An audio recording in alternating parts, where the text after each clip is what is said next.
Saya rasa kita sama, rakyat Indonesia, saya, kita semua. Bahwa kita menginginkan sebuah negeri di mana praktek korupsi diberantas hingga tuntas. Pemerintah memberikan pelayanan yang terbaik. Dan kemudian kita menjunjung tinggi etika. Kita sama di situ. Karenanya saya ingin sampaikan kepada semua bahwa saat ini kita di persimpangan jalan antara tetap menjadi negara hukum di mana kekuasaan dikendalikan oleh hukum, atau kita menjadi negara kekuasaan di mana hukum diatur dan dikendalikan oleh penguasa. Oke? Dalam situasi itu saya ingin sampaikan ini adalah sebuah gerakan perubahan. Kita sama-sama.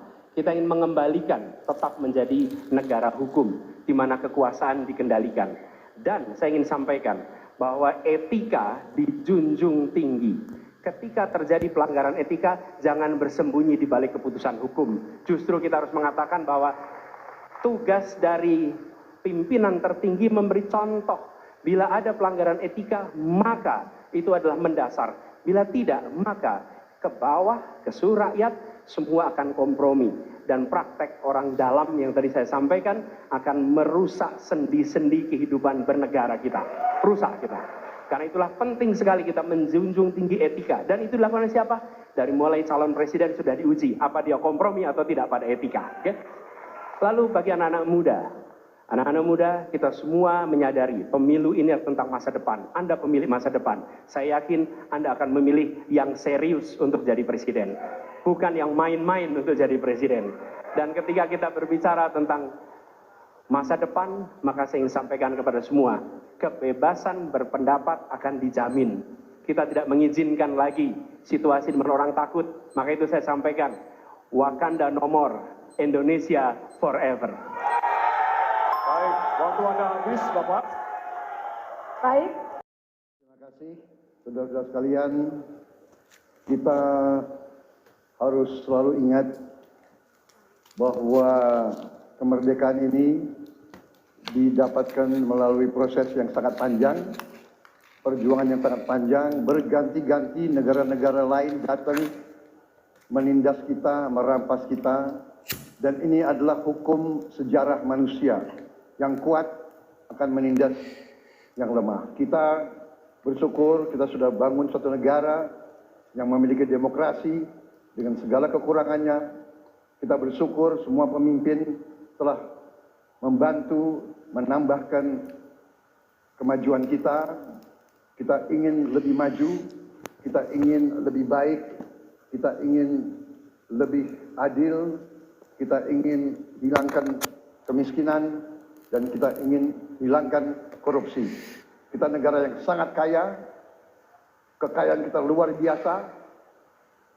Kami, Prabowo Gibran, Koalisi Indonesia Maju, siap melanjutkan fondasi yang sudah dibangun oleh pendahulu-pendahulu kita. Kita yakin Indonesia akan melompat menjadi negara hebat, negara maju, negara makmur, negara adil. Hanya dengan demikian. Tetapi syaratnya kita harus rukun, kita harus bersatu, kita tidak boleh menghasut, memecah belah. Kita tidak boleh untuk kepentingan sesaat, untuk kepentingan jangka pendek, untuk kepentingan diri kita, kelompok kita, kita tidak boleh mengorbankan persatuan, kesatuan, kerukunan bangsa Indonesia.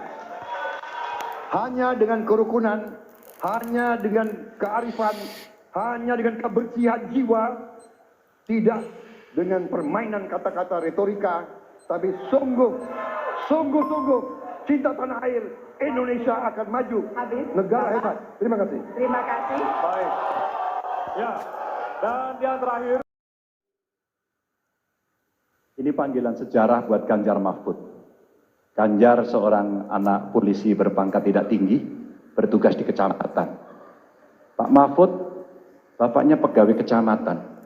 Kalau kita berada pada momentum yang sama, kami dan Pak Mahfud ini adalah orang kecil yang kalau bapaknya rapat kira-kira anggota Forkompimcam. Kami hanya di level kecamatan. Kami telah terbiasa mencoba mendengarkan keluh kesah rakyat. Panggilan sejarah inilah yang kemudian coba kita klasifikasi dari seluruh persoalan yang muncul. Bagaimana kita memberikan afirmasi kepada kelompok rentan, ada kelompok perempuan, penyandang disabilitas, anak-anak, termasuk manula. Mereka butuh perhatian yang lebih. Maka inilah cara kita membangun melibatkan mereka tanpa meninggalkan mereka. No one left behind. Yang kedua, bagaimana pemerintah betul-betul bisa melayani dengan memberikan teladan dari pemimpin tertinggi yang anti korupsi, yang menunjukkan integritas, yang menunjukkan layanan pemerintahan yang mudah, murah, cepat, sat. Kalau itu bisa kita lakukan, maka betapa bahagianya rakyat ini. Pemerintah ini ada yang ketika dikritik tidak baperan, yang ketika media menulis, mereka merasa ini vitamin buat dirinya, bukan sedang merongrong, apalagi kemudian merasa terancam. Maka kalaulah kemudian demokratisasi ini bisa kita laksanakan dengan baik, sesuai dengan amanah reformasi, nggak ada lagi cerita Bu Sinta, nggak ada cerita Mas Butet, nggak ada cerita Melki, tidak ada itu. Karena dewasa kita dalam berdemokrasi, maka dalam penghormatan terhadap HAM, mari kita konsisten antara pikiran, perkataan, dan perbuatan. Dan saya berdiri bersama korban untuk keadilan. Terima kasih. Mohon maaf kalau ada kata-kata saya yang kurang.